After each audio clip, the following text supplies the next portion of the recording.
Una terra di confine, esplorata sino in fondo all'anima anche dall'Iris Marid di Francesco Biamonti.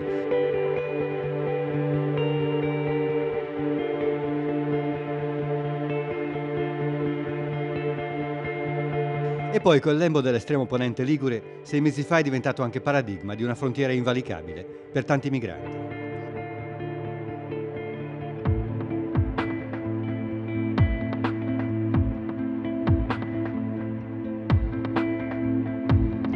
A Ventimiglia il primo gruppo si era fermato sui Balzi Rossi l'11 giugno e gli ultimi hanno resistito su quella scogliera sino ai primi di ottobre, senza aver mai potuto attraversare la barriera che li ha respinti.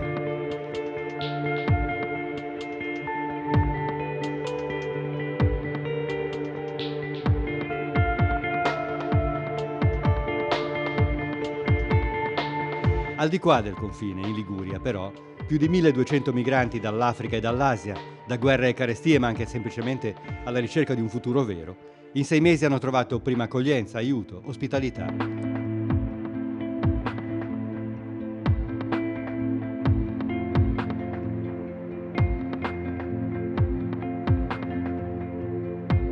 Un'operazione certo difficile, molto difficile, e senza buonismi retorici, ma che ha comunque presentato immagine e sostanza di un tessuto sociale che nel suo complesso sa rispondere in modo ben diverso e lontano da insofferenze e intolleranze, senza declinare solo in emergenze, il mondo che cambia sotto i nostri occhi.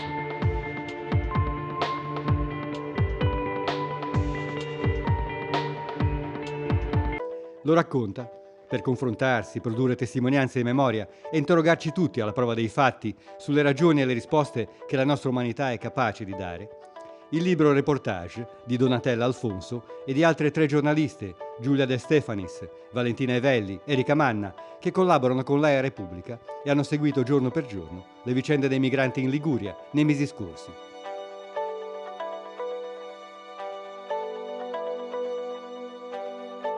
Il volume edito da De Ferrari è stato presentato nel Salone Consigliare della Città Metropolitana di Genova, con la partecipazione del sindaco Marco Doria e del presidente di Palazzo Ducale Luca Borzani, insieme alle autrici, soggetti dell'accoglienza, istituzioni, gruppi solidali, cittadini stranieri e genovesi. Possiamo e dobbiamo aiutare le persone che arrivano a costruirsi una prospettiva, ha detto Marco Doria, ragionando sul tipo di società che vogliamo costruire e di come ci muoviamo e ci confrontiamo con i processi delle migrazioni e dell'accoglienza. Il valore fondamentale è quello che poi ricorda spesso anche il pontefice Papa Francesco, è quello del rispetto della dignità dell'uomo, della persona, dell'uomo, della donna, dei bambini. Ecco, quindi il rispetto della dignità della persona. In che modo accogliere chi è in condizioni di bisogno e nel momento in cui queste persone sono accolte sul nostro territorio in maniera dignitosa, contribuire nei limiti delle nostre possibilità, ma ne abbiamo anche a dare a queste persone una prospettiva, come è giusto dare una prospettiva a ogni individuo di questo pianeta. Dal Parco dell'Acquasola ad altri spazi pubblici, comprese le biblioteche. Molti giovani migranti sono stati inseriti in attività volontarie di pubblica utilità dal Comune di Genova, ma anche da altri enti locali in Liguria. E a Manarola 3 giovani lavorano nelle aziende agricole e altri svolgono tirocini nel progetto per il recupero dei muretti a secco delle Cinque Terre, che unisce comunità e istituzioni locali con ragazzi italiani e migranti.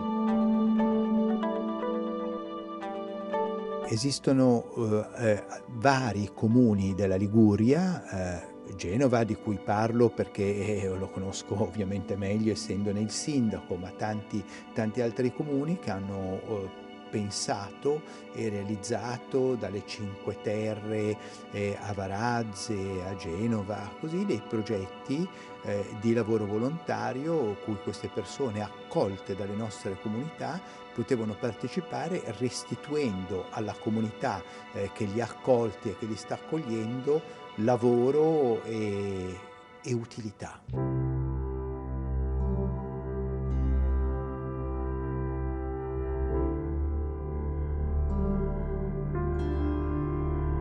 Però in Europa sono sorti nuovi muri, materiali come al confine ungherese o a quello sloveno, ma anche legali e burocratici, eretti sulla paura e l'indifferenza per le sorti di chi affronta l'esodo, perché la sua vita è drammaticamente più difficile e martoriata delle nostre.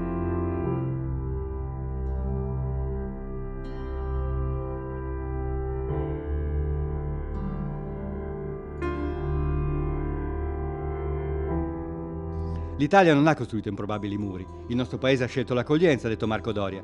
Però anche qui c'è chi i muri li vuole alzare, anche mentali. Quindi Genova ha dimostrato che ci sono frontiere invalicabili, ma Genova è una città aperta.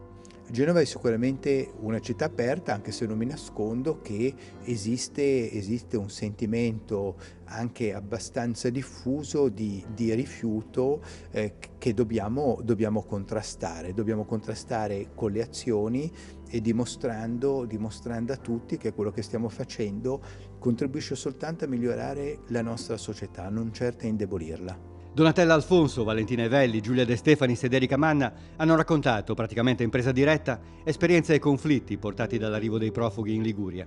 Un tema centrale e urgente per il mondo che muta e dall'Europa dicono non servono muri, ma impegni e programmazione per il futuro delle persone che migrano. Soprattutto al di qua del mare ci vogliono risposte. Quello che è il nostro ruolo di quelli che stanno al di qua del mare, per chi viene dall'altra parte del mare, è dare delle risposte. Dare un letto, dare un tetto, dare da mangiare, ma dare un futuro. Se queste persone sono scappate dall'Asia, dall'Africa, da guerre, dalla fame, dalle carestie, dalla povertà o anche semplicemente in cerca di un futuro migliore, non capisco perché qualcuno dice ma chi scappa dalla guerra ok, ma chi scappa per motivi economici no. È perché allora gli italiani che andavano a cercare fortuna all'estero non dovevano partire.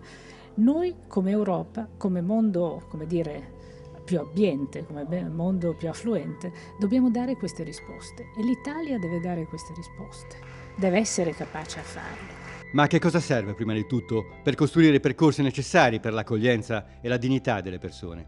Io credo che debba cambiare profondamente le leggi che regolano l'accoglienza, così come le norme che disegnano di fatto una emergenza che più che sui numeri si fonda sulla mancanza di previsione e di programmazione.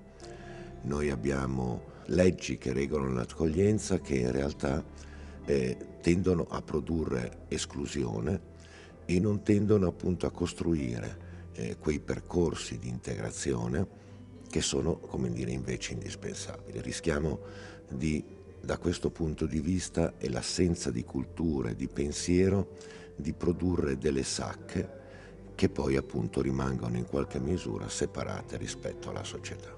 Lei ha parlato di una nuova responsabilità collettiva, di una solidarietà di cittadinanza che deve andare al di là degli stereotipi.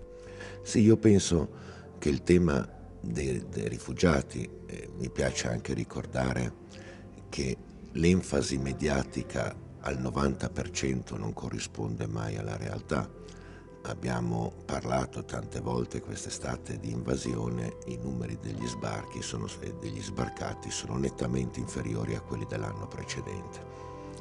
Però sicuramente non si è concluso il percorso quest'anno, ci saranno percorsi che cresceranno negli anni prossimi perché c'è aspetti del mondo, penso soltanto a Siria e Iraq, ma larga parte del cuore africano, dalla Nigeria all'Etiopia, che premono in fuga dalla fame.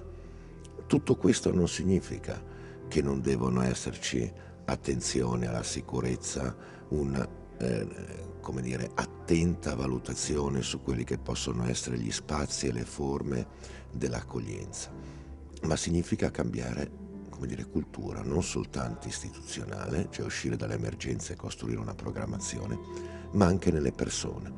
Dobbiamo pensare che questo sarà un aspetto del nostro paesaggio prossimo venturo. Luca Borzani ha parlato di una nuova responsabilità collettiva di cittadinanza. Questo libro a 8 mani è in questa direzione. Sì, anche noi abbiamo fatto la nostra piccola responsabilità collettiva, abbiamo fatto il nostro lavoro raccontando queste storie, anche essendo critiche, essendo puntuali su quelli che erano i casi da segnalare e da raccontare.